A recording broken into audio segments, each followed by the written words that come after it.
Krim Productions. Expect the unexpected.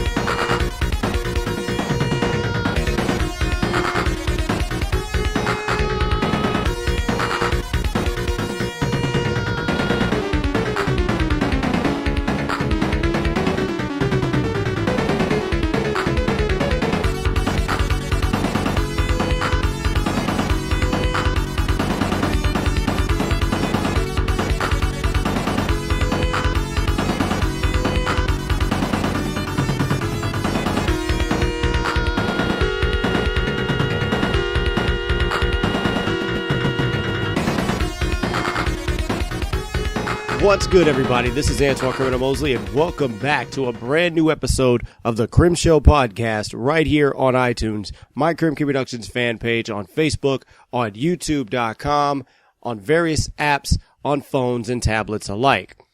For those of you that are just joining my show, first off, I would like to say welcome. Thank you for tuning in. I know you guys have heard about my podcast over the past few weeks, and you guys wanted to come and check it out and see for yourself exactly what I'm all about.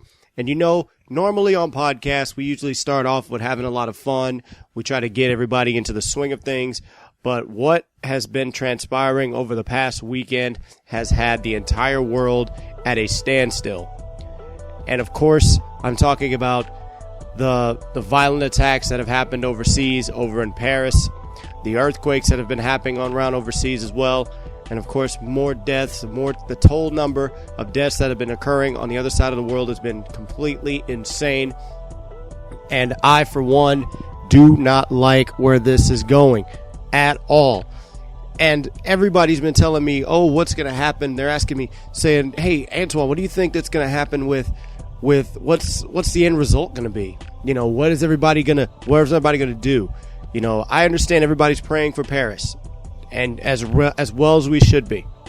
All the sports world, everybody that's been around, have all been pitching support to those victims and the families that have lost loved ones and those that have lost their lives themselves in Paris, France. It's a tragedy above all tragedies, especially this year. And it really makes it even scarier to the fact that it happened over Friday the 13th weekend. If you think about that, it happened on Friday the 13th. 115,000 lives were lost over the weekend alone, which is insane. It's crazy, it's sad, and it's just, unbelievable. Just the heinous attacks that keep going on like this day in and day out, it just drops a wedge to pretty much anything that's been going on, and everybody's been talking about it, as well they should be. Everybody's like, oh, let's let the government deal with it, and we're gonna figure out what we do with it. No, let's not just let the government deal with it. If it affects one of us, it affects all of us. If you think about it. And no, I'm not gonna sit here and talking about the whole black people matter, black lives will matter, white lives matter. All lives matter. All lives matter. Not just a certain group of people. Not just a certain race or not just a certain gender. All that is just fuel to the fire. That shows how corrupted and how idiotic this world can be. We gotta stop doing that to others. We gotta stop making it seem like, oh, we're the one race that we all matter, that we all care, and it just doesn't make any sense, and it sounds ridiculous. We are foolish to think that something like that is going to make a difference in this world when it's not. It's only going to make matters worse. And for something like this to happen over the weekend just proves my point. You guys can sit there all you want and say that, oh, white lives matter, black people matter, white people matter, Spanish people matter, women matter, children matter. It doesn't matter. All lives matter. We all share the same earth. We all share the same sky. Whether it's a sunny day, a cloudy day, a rainy day, it doesn't matter. We all share the same air. We're all supposed to be of one mind, one body, one soul. We're all supposed to come together in some form or another. People out there don't seem to agree with that. They don't want to live that kind of life. They want to be corrupt for the rest of their lives. And you know what corruption gets you? Nowhere. Corruption either gets you behind bars or 6 feet under. That's what corruption gets you in this world. And for people to think that they could just get away with things like this, they're sadly mistaken. Don't get me wrong. They think that they've got everybody scared. We're not scared. We're concerned. There's a whole different matter. We're not scared of the situations. We're concerned. We're worried about those that have lost loved ones. We care about those, and we want to reach out to them as much as possible. Any big disaster like this that happens, we all come together as a unit anyway. Why can't we just come together like this on a normal daily basis? Why does it have to come to a tragedy or a tragic event that has people saying, oh, let's go and help them out. Let's wake up. It doesn't make sense. All I'm saying is this. Yes, there has been a lot of lives that we lost. Yes, it shocked the world. But what is it going to come down to? What is the be-all, end-all of all of this? One word, 3 letters. And you pretty much know where this is going to go. War. In a nutshell. That's basically it. This is going to end in a war. And can we avoid it? Probably not. Can we do something about it? Probably not. The damage has been done. And now everybody's going to act according to what they believe is right. And the only thing that's going to come out of this is more bloodshed, and the death toll is going to rise significantly. You don't have to believe me when I say this. You don't have to like what I say. But again, this is how I feel. It's my personal opinion.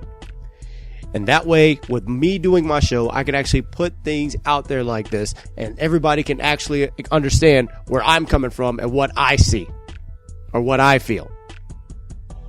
So again, to all the new viewers of the Krim Show, welcome. To those of you that have been listening to the Krim Show all the time, you know how I am. You know how this show goes. So, let's get down to other business that's been going on. There's been a famous phrase that goes around, and it says that streaks are made to be broken, which is true. Nothing's going to be perfect forever. Well, I guess for now, if you want to count Floyd Mayweather, that's still being perfect with a perfect boxing record, then by all means, you can go ahead and exclude him from that list. But there is one person that I am going to add to this list, and that is former UFC women champion Ronda Rousey, whose second round knockout in Saturday's fight shocked the world. Or did it? You think about it. Holly Holm had the home octagon advantage. Granted, she was a 700-point underdog by the Vegas bets. Vegas lost a lot of money. A lot of money on Saturday. One person in particular that I found out actually put down a $50,000 bet on Holly Holm to win. And no, I'm not making this up. This is a true bet. Guy made a $50,000 bet and he walked away before taxes a millionaire. Before taxes, a millionaire. After taxes, he wound up with what? $950,000. So technically, I still call you a millionaire. You did it. But here's the thing. Reason why I said that Holly Holm had a home octagon advantage. She's a 19-time world champion boxer. And you can't beat a boxer in their own game. I'm sorry, you just couldn't. Holly Holm had the reach. She had the stamina. She has the strength. And you damn sure know she has the speed to combat against Ronda Rousey.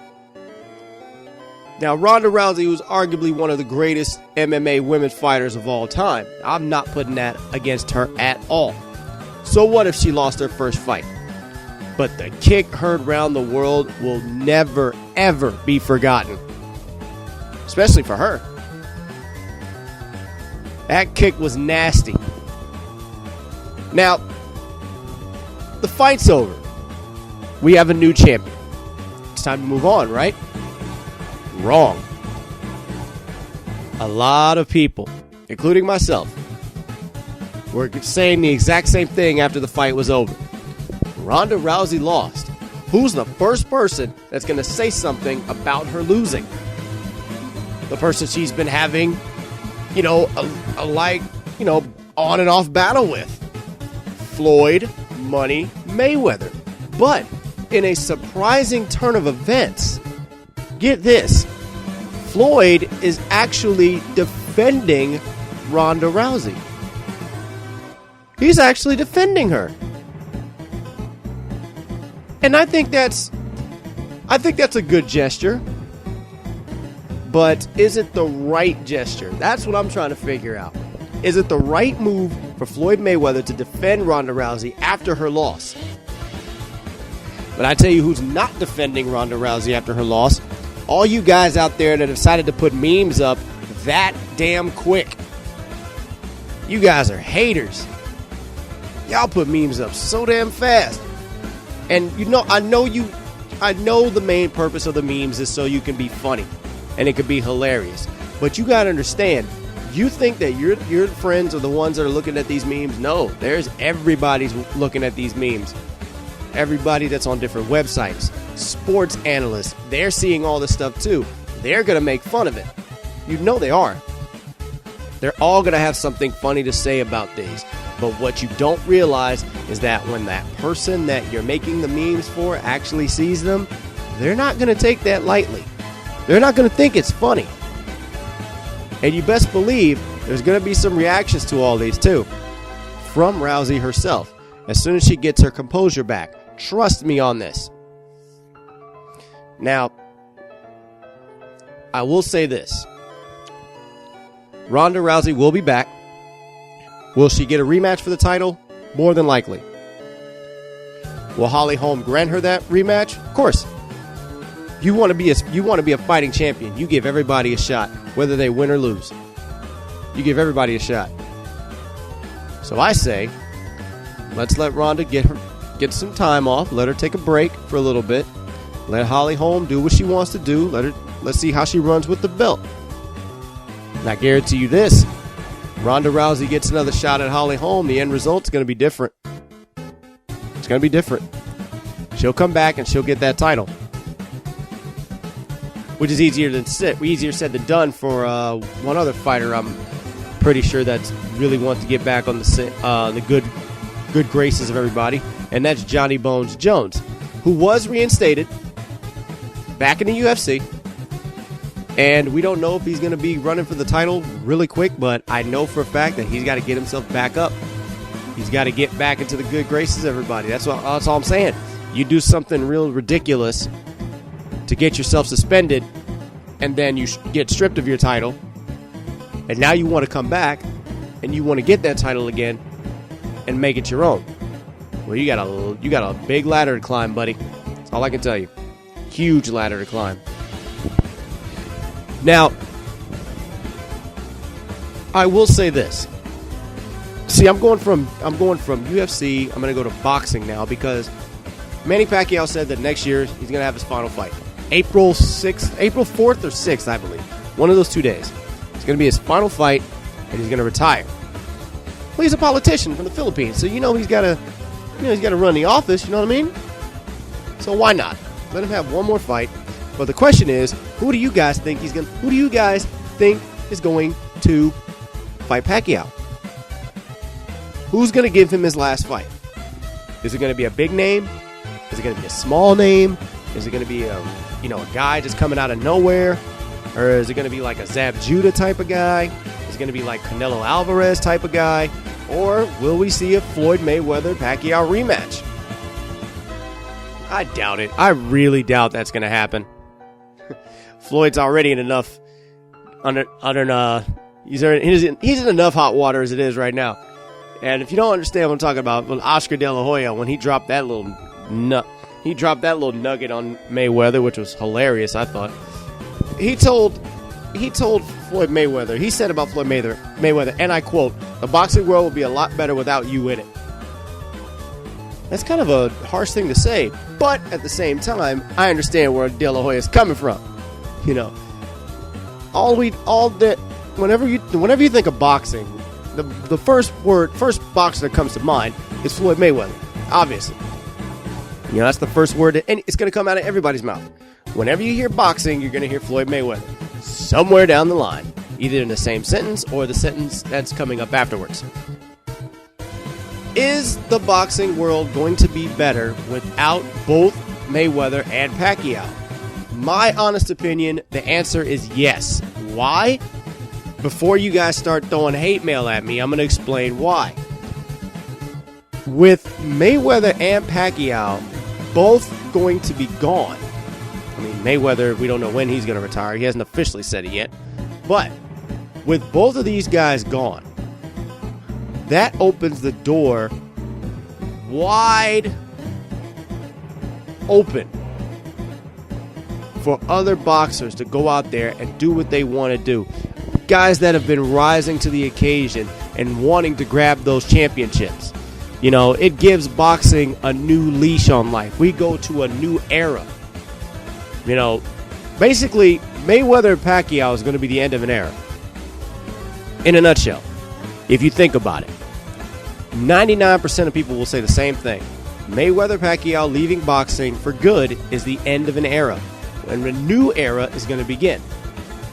Which is great. That's going to be great for boxing because it's going to bring in more money. It's going to bring in a lot more talent. And it's going to bring up a lot more names that people overlooked during the course of Mayweather and Pacquiao's career. I mean, of course, you got the Cottos, the Margaritos, the Alvarezes, guys like that. Great names like that. The Andre Bertos. You want to hear more of these guys. You want to see what they can do. You know what they're capable of. You want to see these guys do something that they've wanted to do for a long time and finally have that label as being a champion. That's what they want to achieve. But they couldn't do it because Mayweather pretty much took every single belt away from them. He took them all. He owned boxing. I will give Floyd Mayweather that much credit. He owned boxing in his weight class and every other weight class that he tried to, dominate in, which he successfully did. So will I give Floyd Mayweather the title of greatest boxer of all time in this era? Yes.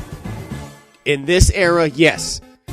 But of all time, no. I will not. And I refuse to give him that title. Because there have been so many other great fighters in the history of boxing that Floyd Mayweather couldn't touch with a 50-foot pole if he tried. Okay? And I'm talking about Rocky Marcianos, the Jack Dempseys, Jack Tunney, Muhammad Ali, Joe Frazier, George Foreman, Ken Norton, the late Ken Norton, guys like that made a name for themselves. Hell, I'll go as far as Mike Tyson, Evander Holyfield, Larry Holmes. Throw those guys in the mix. I got more of them if you want. I'll throw all the names out there. Sugar Ray Leonard, Sugar Ray Robinson, Thomas the Hitman Hearns. You know what I'm saying? Just names upon names. Vladimir Klitschko, who is the current and probably longest reigning world heavyweight champion I've seen in a while. Ain't nobody taking that belt from that guy. Nobody. Matter of fact, both Klitschko brothers are champions. I'd like to see somebody try to take that belt from Vladimir. Ain't nobody doing it. Nobody. So yes, there have been many greater fighters than Floyd Mayweather. Granted, Floyd is the greatest in this era, but he's not the greatest of all time. I can't give him that title. Now, a lot of people are probably going to disagree. And you know who the ones that are going to disagree? Die-hard Floyd Mayweather fans from day one. You'll probably take up about, 5% of that group.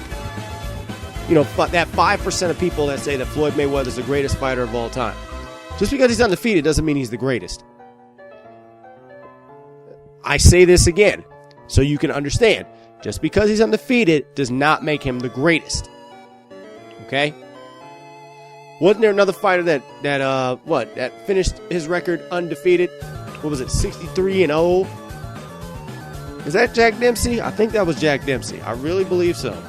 I have to check my record books, but I'm pretty sure that was Jack Dempsey. Anyway, you got to give the guy his credit, which I will do right now. He is the greatest of our era, but he's not the greatest of all time. I'm going to say it right now. People, if you don't like that, then that's fine. Hey, we're on YouTube, so if you guys don't think that, if you don't agree with what I have to say, please, by all means, comment below, because I will listen to everything you guys have to say, and I will give you a response. It'll be a legitimate response. I'm not going to hate on you for it. I'm not going to yell at you, and we'll just talk like men or women. Women, you can comment as well. I will talk to you like a reasonable human being, and I will further give you my analysis on why I say these things. Now, we're going to shift from boxing. We're going to go to a quick shout out real quick to the 2015 World Series champions and the Krim Show Award winner for Baseball Team of the Year to the Kansas City Royals. And yes, I'm giving that award out early so you guys know ahead of time. The Kansas City Royals made it to 2 World Series appearances back-to-back and ended up winning it the second time around, beating the New York Mets, who I can honestly say that the Mets have done so much this year. They had one hell of a season, and I'm so glad that they were able to get back to the World Series and almost win it. In fact, they haven't won one since 1986, which is kind of like, But what about the Chicago Cubs, guys? How close were they to getting to the World Series? Matter of fact, how close were they to winning it? Because you all know about the Back to the Future, whole legacy and the trauma and all that. They said the Cubs won the World Series in Back to the Future Part 2, which would have been a crazy freaking, ordeal. It would have been scary. It would have been awesome if they won, but it also would have been scary. I'm not going to lie, but it was pretty funny. So yes, congratulations to the Kansas City Royals, to the Mets and the Cubs. Guys, the door is open for you next year. No lie. And I would not be surprised if I see both you guys playing each other yet again for a shot at the World Series appearance. I'm being honest with you. You guys are too great. And it's funny because I really don't follow baseball, but thanks to my managers and, a coworker of mine who one is a Cubs fan, one's a Mets fan, I hear about it all the time. We talk about it all the time, and it's a lot of fun. So I'm going to give a shout out to my manager, Scott, and I'm going to give a shout out to my coworker, Jose. Yo, you guys are fun to talk to whenever these guys play each other. It's really fun. So, let's get on to NFL news. You guys know this was coming. You knew this was coming. Let's talk about the only 2 undefeated teams left in the NFL. I'm talking about the New England Patriots, no surprise there, and my Carolina Panthers, who are also 9-0. That's right. There's a surprise for you guys. My team is undefeated. Still undefeated. The other team that was undefeated lost Monday night to the Houston Texans. So basically, Houston has Cincinnati's number, which is crazy. Now, next Monday night, the New England Patriots take on the Buffalo Bills. Now, in the past couple of weeks, a Monday night game between an unbeaten team has been interesting. The last time we were on there, we barely won the game in overtime against the Colts, who everybody said was a trap game, which I can understand why, because it went to freaking overtime. Last week, or Monday night rather, Cincinnati lost to the Texans. First loss of the season, they're 8-1. Next week, New England comes to town, and they take on the Buffalo Bills. So which out of the two is going to lose next week? Will New England finally get their first loss at the hands of an AFC division rival? Or, God forbid, will Carolina lose against the Redskins, who, after what I saw on Sunday with that 47-14 win against the Saints, I'm not putting anything past Washington. They can play trap game all they want every week, but I don't see why they waited till now to show it. So I'm a little nervous. But at the same time, I'm also confident that my team can go 10-0. So I'm not worried about that at all. 2 unbeaten teams left. This is going to be interesting. But look at what's been going on with all these injuries. Oh my God. So many great players are down and out. Peyton Manning could be next on that list. I'm sorry, man. Peyton Manning could be next on the list. Granted, now he has the NFL record for most passing yards in a career, passing Brett Favre, which is a feat unlike any other, I'm not going to lie. But it came at a price. It came at a price. Not going to lie. It came at a price. 5 of 20 for 35 yards. He got sacked a few times. I think he had like a couple interceptions, something like that in the game, and he got benched. But that's, of course, because of the foot injury, too. So you can probably guess if it's the foot injury that got him benched or was his bad performance that got benched. Peyton said himself he had a bad game, but it was that foot that did it. So we'll see what happens with that. Johnny Manziel is now named the official starter for the Cleveland Browns for the rest of the season. Interesting. It's funny how you make Johnny Manziel the starter after they got blown out by Pittsburgh 30-9 on Sunday. I guess they really don't have anybody left in Cleveland, so you might as well stick with what you got. So Johnny Football, you got the second half of the NFL season to prove yourself to the world and show everybody why you can become the real deal. Now, if you can just stop having arguments with your girlfriend and bashing her head against the wall in a car, then we could probably get somewhere. Yeah, you didn't think I forgot about that, did you? Yeah, exactly. Aldon Smith has always been in trouble, and now he's suspended for another year again. This guy has no luck whatsoever. Speaking of luck, Andrew Luck is hurt. So luck might run out on him and his season, but, Indianapolis has come back a couple times and done some great things, so we'll see what happens. But I will say this, Dallas fans, you can finally rejoice. Tony Romo is expected to make his return on Sunday against the Miami Dolphins. And then he has a Thanksgiving game with us. Question. Can we really spoil the Dallas Cowboys on Thanksgiving Day? God, I hope so. Is it going to take us hurting Tony Romo again? Again, I don't condone injuries in football, but it's a contact sport, so you know that things happen like this. All I can say is welcome back, Tony Romo. Maybe you can get your team back together on a winning page for once, instead of having a 7-game losing streak in the NFL while you've been gone, and you could do nothing but stand on the sideline and go, oops, oops, oops, oops, 7 times. Oops. Can't do it. So, how are we looking at football, the playoffs? How are we looking at playoff projections right now? Well, obviously right now, if the playoffs started today, the Patriots and the Panthers would have home field advantage throughout the playoffs. But everyone, it's surprising to me that every team is still mathematically in the hunt for a playoff spot. It's really surprising. Even the teams that have 2 wins, that are 2-7, 2-8, whatever, you're still eligible for a playoff spot. And everybody's like, oh, it's no luck. I mean, we're done, Well, let's put it this way. If you lose 9 games, you're done. Plain and simple. You lose 9 games, better luck next year. Dallas, you're 2 losses away from that.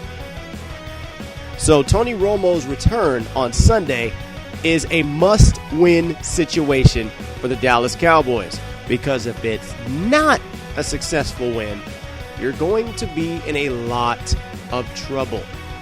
And I mean a lot of trouble. That's all I can tell you about that.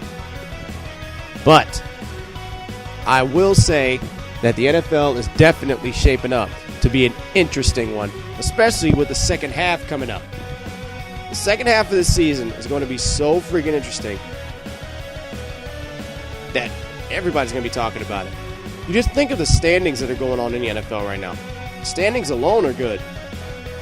Let's see, we've got overalls. Let's see, in the AFC wild card right now, Pittsburgh and Buffalo have the 2 spots in the wild card. Pittsburgh and Buffalo. In the NFC, it's Green Bay and Atlanta. So think of that. The Packers and the Falcons have a wild card spot as of now. But can they keep it? That's the question. I can't believe even Detroit and Dallas with a 2-7 record are still mathematically eligible for a playoff spot. But basically, if they want to do that, they're going to have to pretty much win about 85% of their games from here on out. It's sad, but it's not impossible. I'll tell you that right now. I mean, hell, look at Houston. Look at the Jets. The Jets are 5-4. Buffalo's 5-4. The Jets are right there behind them. So is Miami, which makes it even weirder. But basically, in the NFC, the division leaders in the NFC are as follows. In the East, it's the Giants. The North is the Vikings with 7-2 record. In the South, you already know. And then in the West, it's Arizona. So this is getting interesting. You have Arizona, Carolina, Minnesota, the Giants, and then the wild card, you have Green Bay and Atlanta. That sound about right? It does. Now look at the AFC. AFC East, you've got New England, obviously. The North, you have Cincinnati. The South is a tie between Indianapolis and Houston. And then the West is Denver. So who has the wild card? Pittsburgh and Buffalo. Interesting. But a lot of teams really have to step their game up. Now, as far as the schedule goes this week, this is what makes it interesting. I'm actually going to enjoy this week. Tennessee and Jacksonville played Thursday night. How about that? How about that? On Sunday, you got the Colts taking on the Falcons, which will be an interesting game, an interesting matchup. The Rams get the Ravens. Washington gets Carolina at home, obviously. Well, at Carolina. Denver gets Chicago. Interesting. Oakland gets Detroit. The Jets get Houston. Dallas gets Miami. Tampa Bay gets Philadelphia. Kansas City gets San Diego. Here's a nice matchup right here for the NFC North. Green Bay gets Minnesota. San Fran gets Seattle. And the Sunday night game will be Cincinnati and Arizona. An 8-1 and a 7-2 matchup. This will be a great game to watch. Monday night is another great game, of course, with Buffalo and New England. Bye week, Cleveland, New Orleans, the Giants and Pittsburgh. New Orleans definitely needs a bye week after they got raped by the Redskins. Cleveland needs a bye week to get ready for the Johnny Manziel era to begin. The Giants need a bye week after that almost victory against New England, which they definitely need some time to prepare for that. And then, of course, Pittsburgh gets a bye week after they beat Cleveland 30-9, so they get a week off the rest. But I'm just going to say this right here, right now. Where's that game at? I'm looking for one in particular that I watched the other day and I thought was amazing. An amazing, amazing game. Oh, that's right. It was the Detroit-Green Bay game. This game had history behind it. And I know a certain friend of mine is not going to be happy when I say this, but it has to be said. Detroit beat Green Bay in Lambeau Field. Now, remember when I said streaks were made to be broken? This one is a big one. This was the first time that Detroit has beaten Green Bay at Lambeau Field since 1991. 24 years. They have never beaten Green Bay at Lambeau until this past Sunday. And the score was 18-16. They won it on a field goal. Go figure. That's how games are played, man. You play to the very end, and if it comes down to a field goal, that's a lot of drama. If you make it, you're the hero. If you don't, you're the bum. Am I right? It's all in a nutshell. That's all it is. So, Green Bay's lost 3 games in a row. In a row. And who'd they lose to first? They lost to us first. They lost to us first. I can't say that enough. I gotta brag. I gotta ring that in because that is so funny. They lost to us first, and then they just lost the week after that. The week after that. I'm like, wow. How do you start 6-0 and then lose the next 3 games? It's bad, man. It's rough. You know, you battle with the unbeatens. We started with 6 unbeaten teams this year. 6 or 7. 6 unbeaten teams. We're down to 2. So I can't wait to see what happens this week. It's going to unfold. It's going to be a lot of fun. And if you think about it, either we're going to be saying we won or we're just going to look at it and say, oops. That's all it is. That's all I can say now. Thanks to a guest of mine that comes in all the time at work every Sunday, and he would always just say, hey, your team's doing good, and then we're watching a football game, and if something bad happens, we just look at him and go, oops. So what I'm going to do is I'm going to have a segment coming up real soon. It's going to be called Oops. So if anything happens during the course of, whether it's sports or real life or any kind of event that goes on, I'm just going to look at it and go, oops. I'm going to try to find a soundboard for that too, because I really want to put that in the show, and I think it'll be funny. All right. So let's go to video games real quick, and then I'm going to end the show up with a big announcement. So the video games are out now for November. Call of Duty Black Ops 3, Fallout 4, Star Wars Battlefront. The 3 main games everybody's talking about right now. But the biggest news about all of those is actually Fallout 4. You guys are on Steam engines. You guys are playing the games on Steam, or you're streaming it through Twitch or Justin TV or what have you, or Ustream. Get this. When the game was released, 360,000 people were playing Fallout 4, just streaming it alone. When Call of Duty Black Ops 3 came out, it was only 30,000. Only 30,000. So, is Fallout 4 as great as they say it is? I can honestly tell you right now, yes. Fallout 4 was one of the games everybody was anticipating and waiting for. And guess what? It finally came out, and now everybody's been playing it nonstop. Black Ops 3, on the other hand, I consider one of the best games in the series because all Black Ops games have always been fun. They've always been great. The storylines have been amazing. And I can tell you right now, Black Ops 3 made me totally forget about Ghost and Advanced Warfare combined. It's true. Now, with Star Wars Battlefront just coming out a day ago, but yesterday, people are going to be playing that nonstop, especially if they're going to be playing online. Because that game looks like an open... It's like an open world game almost. But you get the joy, you get the satisfaction of playing Star Wars games again. This is probably the best Star Wars games I've played since, The Force Unleashed. Probably one of the best I've played since then. And that came out a long time ago. So, hopefully, we'll see some. These guys are definitely going to be making a run for the Video Game of the Year award, but there's a lot of other games that came out this year that I got to look through. Which brings me to my main, announcement.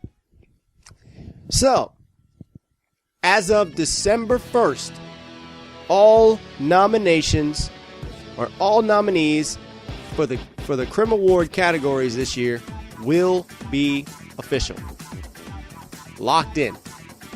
All the nominees will be locked in as of December 1st. And I will have my show before Christmas, which I always air that show before Christmas anyway. So the week before Christmas or the week of Christmas, which would be around between the 20th and the 23rd. So December 20th through the 20th, between the 20th, it's a tongue twister. I can't really say it. Let's try again. Between December 20th and December 23rd, the 2015 Krim Awards Show special is going to air on YouTube exclusively. And all of my categories have been written down. They're all ready to go. And as of December 1st, the nominees will be locked in, and I will give you guys the opportunity to pick who you think is going to win each award. It's going to be a lot of fun. This is a very tough year to pick winners for. And I always say this about every year that I've done this award show, that every year it's always been like, oh, this is the toughest one ever. This is the toughest one. This one literally is a tough choice to make. There's tough winners to pick out of this whole bunch. But there's so many good things that have come out this year alone that people are just going to be like, why'd you do this? Why'd you pick that? This, that, or whatever. You know what? It's a lot of fun. I love doing award shows like this. I love to get people involved. So I want everybody to just come together and help me, make this award show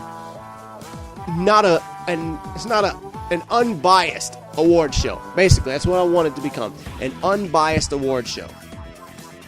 Because I don't want people sitting here saying, oh, this should have won because this should have won because that. I want everybody to be on a clear understanding that I'm not the only one that's making the picks for these awards. It's up to all of you to make it happen. So it's kind of like a real award show.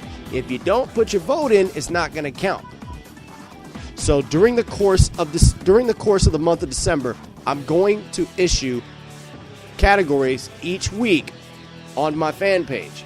So if you guys want to put your votes in and want to make your voices heard, go to my Facebook page, facebook.com/Krim Productions, and you'll notice that I'm going to put some categories up each and every other day.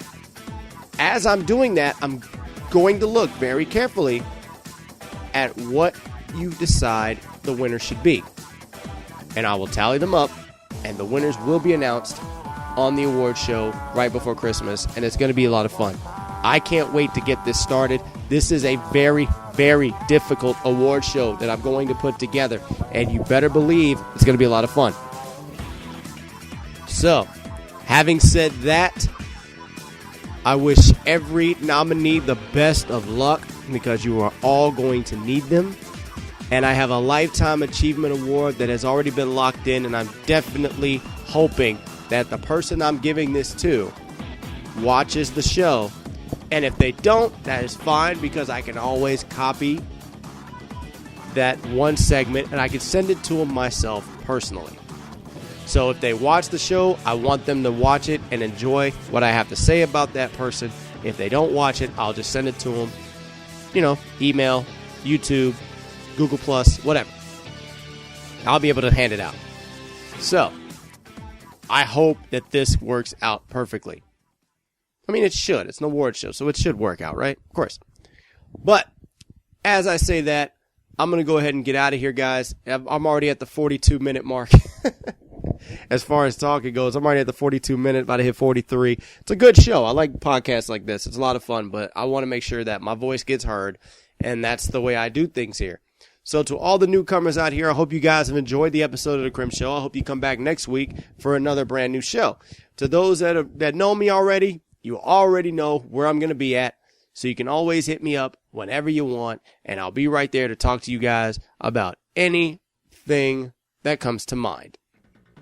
But until then, I'm your humble host, Antoine Criminal Mosley. Thank you guys so much for tuning in to a brand new episode of the Krim Show podcast. I will be right back here next week with a whole new show, and we're going to have so much fun. Until then, the champ is gone. Holla at your boy. I am out. Peace.